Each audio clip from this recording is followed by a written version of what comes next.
jalan kita masih panjang, masih ada akhirat tempat amal ditimbang.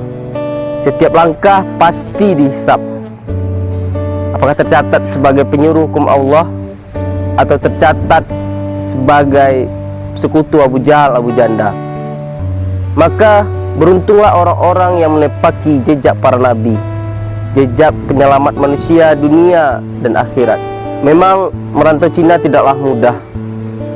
Tidak ada tiket kembali ke dunia. Untuk itu jadikan setiap detik bermanfaat bagi umat. Bumbung tinggi dakwah ini bikin iri para sahabat Nabi.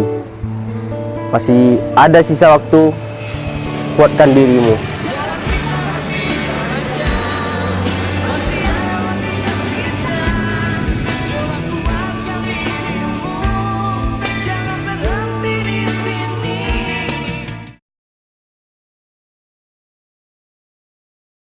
Assalamualaikum warahmatullahi wabarakatuh. Apa kabar teman-teman semua? Semoga dalam keadaan sehat walafiat. Bulan ini kita dihadapkan beberapa kasus. Yang pertama, kasus terbunuhnya kaum muslimin di Wamena yang berkampung halaman di Minang dan Bugis. Dan yang kedua, diduga adanya penusukan terhadap Pak Wiranto yang diberitakan hampir 7 hari 7 malam.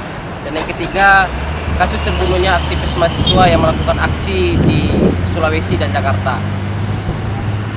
Jadi ini bukti bahwa ketidakmampuan perundang-undangan dalam menjaga nyawa, kehormatan, dan harta manusia. Jadi menurut saya kita harus ada keinginan untuk kembali kepada aturan yang memuliakan manusia. Sekian, terima kasih.